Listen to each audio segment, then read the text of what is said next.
सूरज ने पूछा, ये तुम्हारा आखिरी फैसला है? हाँ, मैं नौकरी छोड़ना चाहती हूँ, शोभा ने बिना लाग लपेट के बोला। सोच लो, 30 लाख का पैकेज है, 2 साल में 60 लाख हो जाएगा। सूरज ने लालच दिया।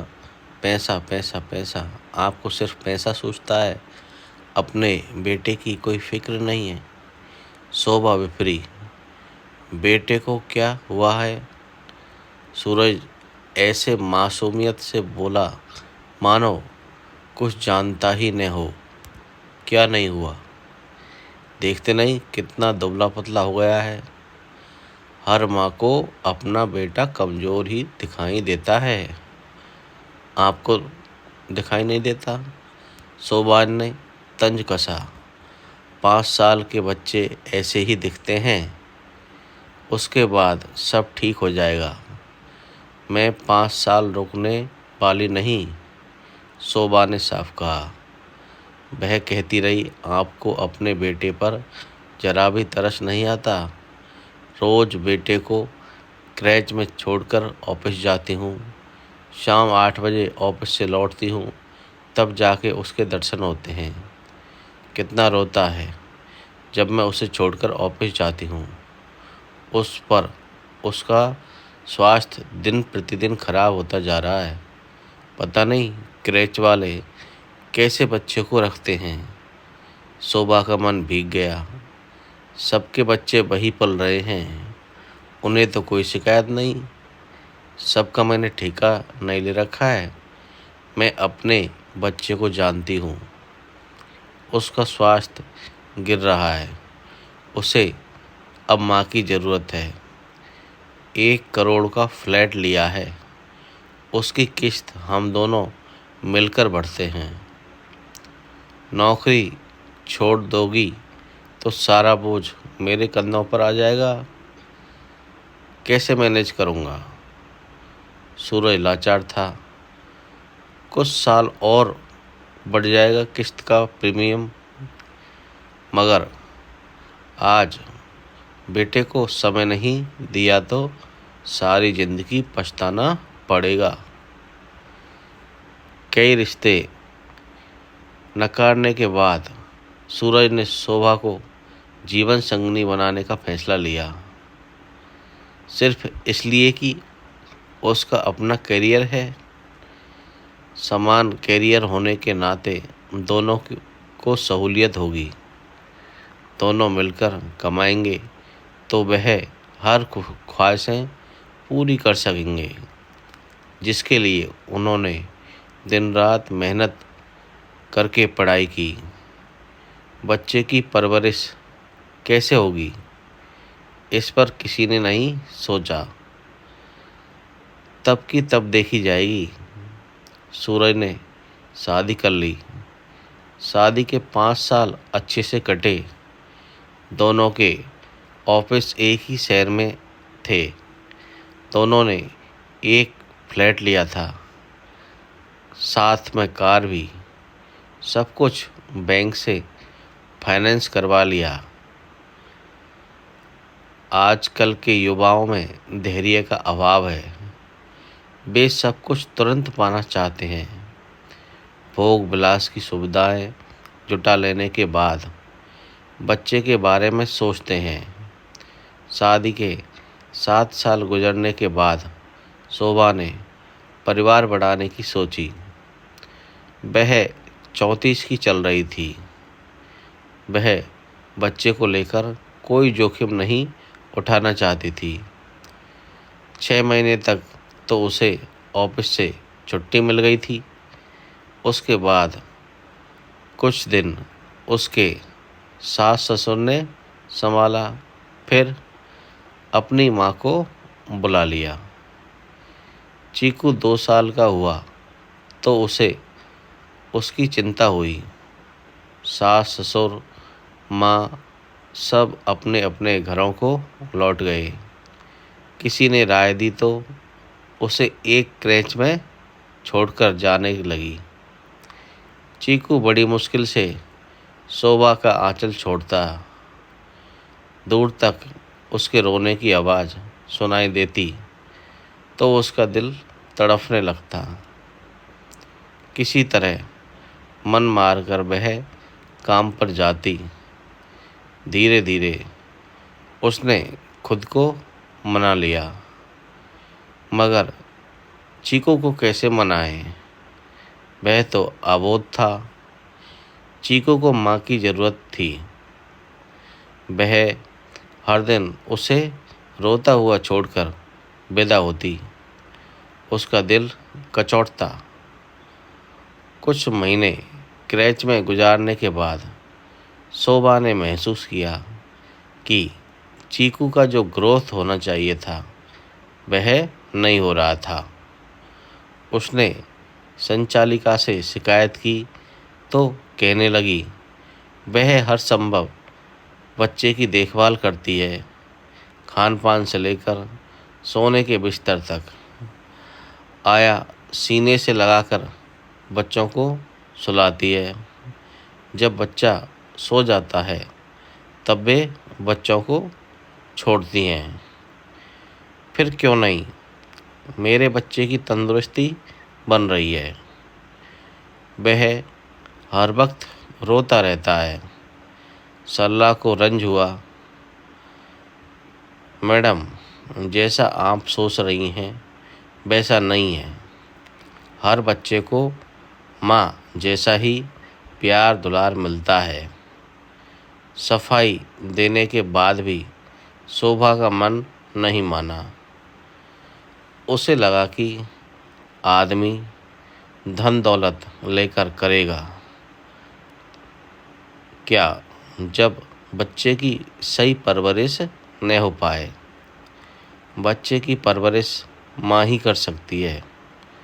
काफ़ी समझाने बुझाने के बाद भी जब शोभा अपने फैसले से डिगी नहीं, तब सूरज ने एक रास्ता सुझाया। क्यों न मम्मी पापा को हमेशा के लिए यहीं बुला लिया जाए। यदि ऐसा होता है तो मैं नौकरी कर सकती हूँ।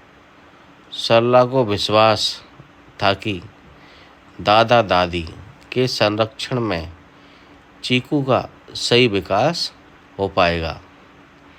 वैसे भी बच्चों को दादा दादी नाना नानी से काफ़ी लगाव होता है। सूरज किसी भी सूरत में शोभा की नौकरी नहीं छुड़ाना चाहता था। सूरज ने अपनी माँ को फ़ोन लगाया। मम्मी, आप चाहेंगी तो मेरी समस्या का समाधान हो जाएगा। बेटा, जब तेरे पापा तैयार होंगे तब न। मम्मी बोली, पापा को आप समझाइए कि बेटा बहू से बढ़कर कोई नहीं है। सूरज ने भावनात्मक दाव खेला। माँ ने किसी तरह का आश्वासन नहीं दिया, बस इतना कह पाई कि पापा से बात करूँगी। उससे कह दो कि उसका बेटा है, वही संभाले। हम कोई झंझट नहीं चाहते। पापा ने दो टूक सुना दी। इसमें झंझट की क्या बात है? जैसे यहाँ मैं हैं वैसे वहाँ रहेंगे। माँ बोली, यहाँ मेरी ज़िंदगी है, जैसे चाहे वैसे रहूँ। बेटा बहू के साथ बंध कर रहना पड़ेगा, जो मैं नहीं चाहता। एक न एक दिन वहाँ जाना ही पड़ेगा। माँ बोली, तब की तब देखी जाएगी। अभी क्यों अपने पैरों में जंजीर डालें? सारी ज़िंदगी तो इन्हीं लोगों के लिए जिया। अब जब रिटायर होकर कुछ साल सुकून से जीने को मिला तो पोता पोती को संभालने बेटा बहू के पास चले जाएं, यानी मरते दम तक परिवार ही संभालते रहें। पापा चितमन से बोले, बेटा बहू के सुख में ही हमारा सुख है। माँ ने आगे कहा, तुम चाहो तो जा सकती हो, मगर मैं जाने से रहा। फ्लैट की जिंदगी कोई जिंदगी है? एक कमरे में बेगानों की तरह पड़े रहो, न कोई बोलने वाला, न किसी से मिलना जुलना।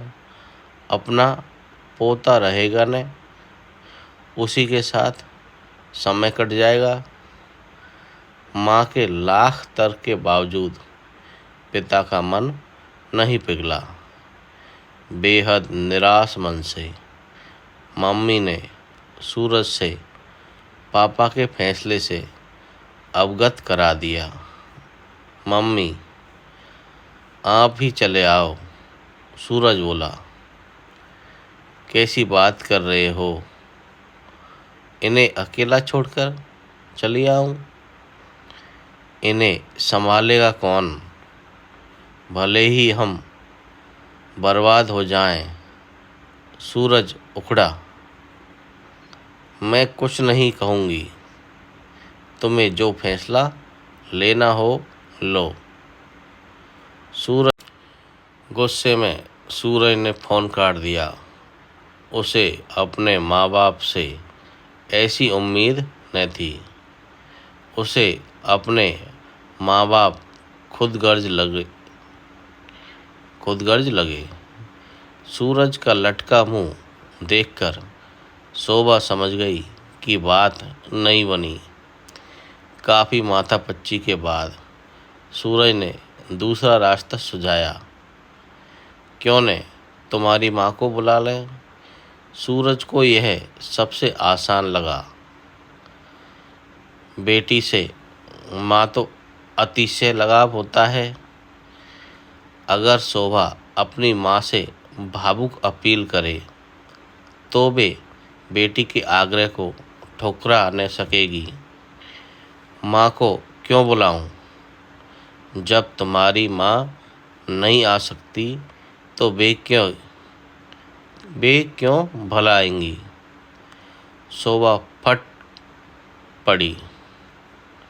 जैसे वहाँ रहेगी वैसे उन्हें यहाँ कोई तकलीफ नहीं होगी।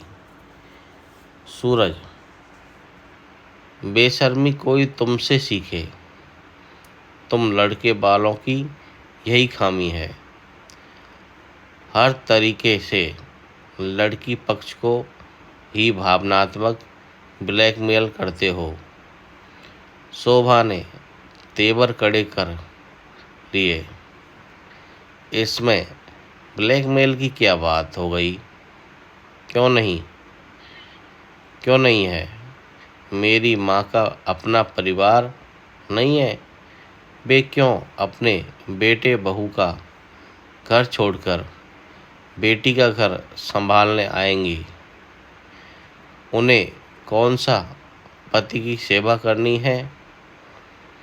तमीज़ से बात करो। शोभा बिफरी। मेरे पिता नहीं रहे इसका मतलब यह नहीं कि तुम्हारे घर नौकरानी बनकर खटें। नाती को संभाल लेगी तो क्या नौकरानी बन जाएगी? नौकरानी ही समझ रहे हो, वरना तुम्हारी माँ नहीं आ जाती। वे सिर्फ इसलिए नहीं आ रही है कि यहाँ उनको खटकना होगा। दिन भर पोते की चैकसी रखनी होगी जो वे करना नहीं चाहती। कोई हल निकलता न देखकर सूरज ने दूसरा रास्ता निकाला।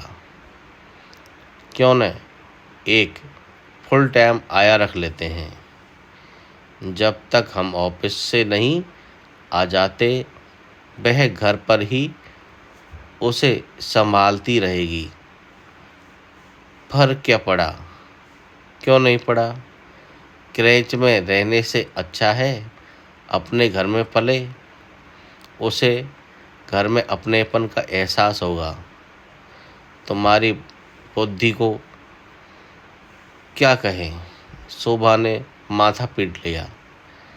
वह क्या जाने कि घर की फीलिंग, उसे तो बस माँ चाहिए।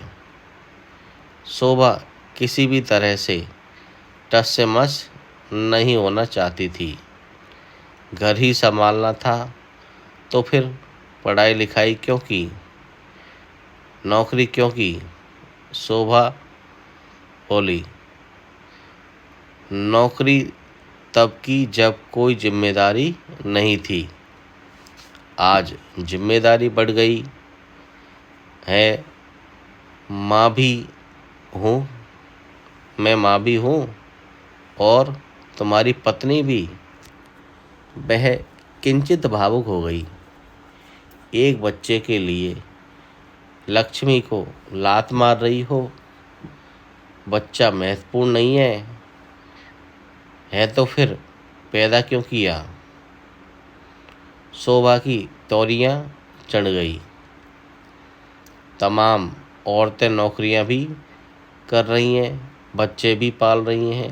सूरज बोला, उनके यहाँ जरूर कोई न कोई घर का सदस्य होगा संभालने के लिए। हमारी तरह लावारिसों की तरह नहीं पल रहा होगा। क्रेंच में क्या खामी है।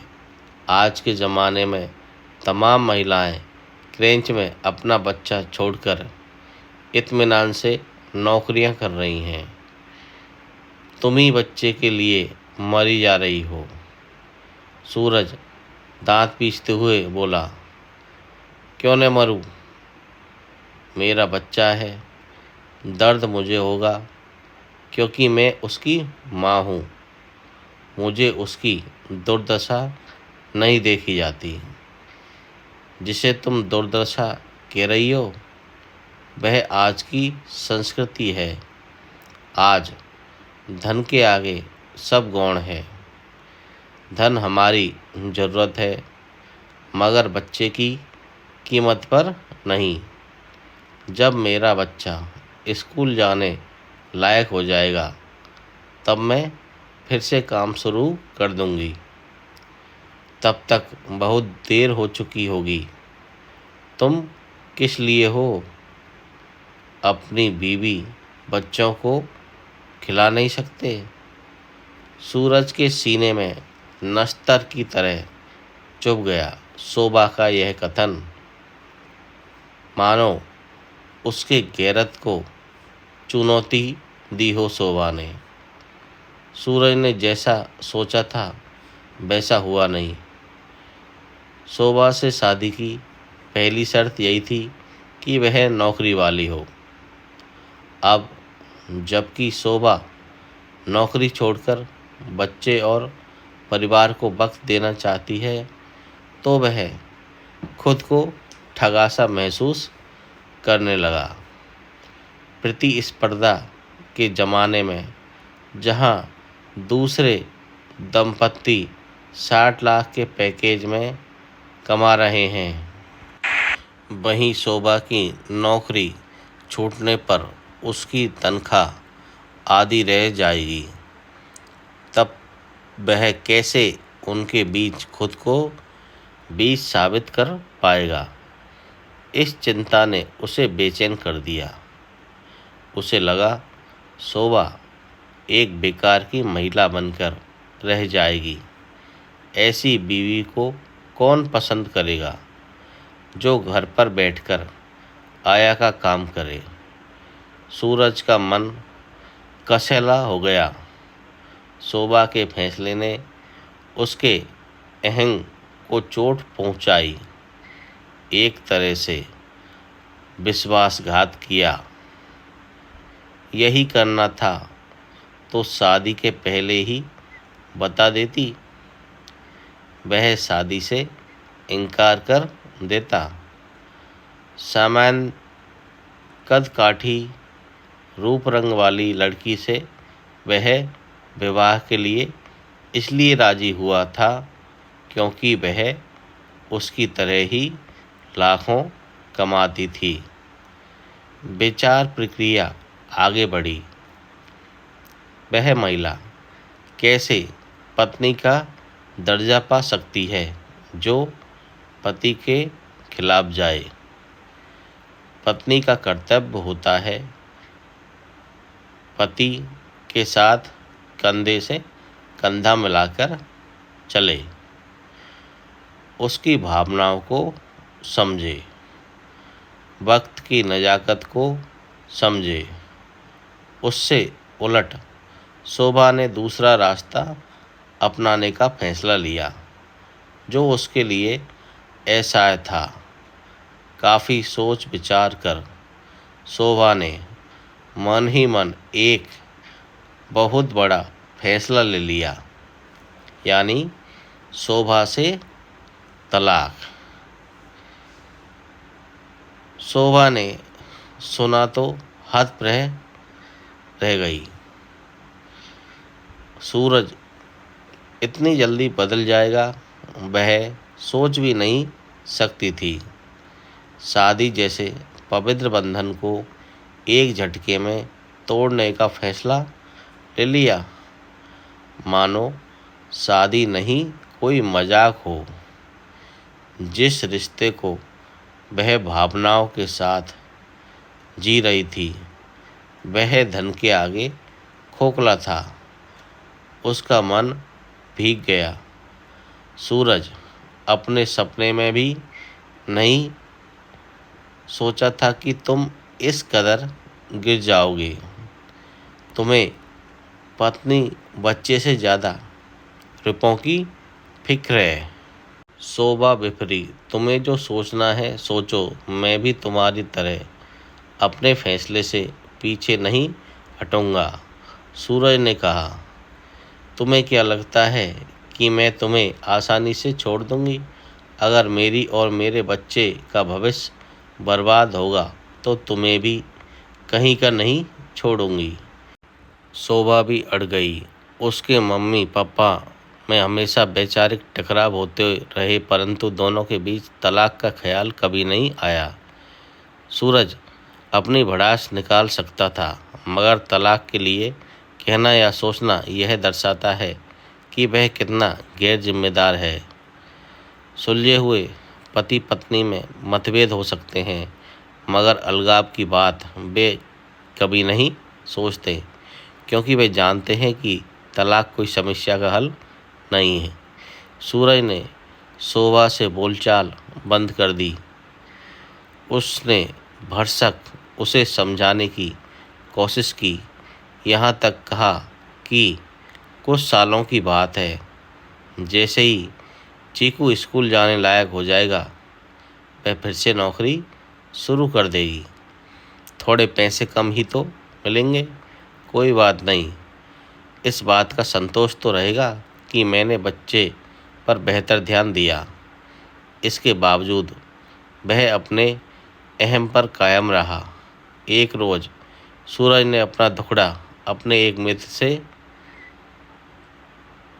की। तब उसने समझाया कि शोभा जो कर रही है वह ठीक है।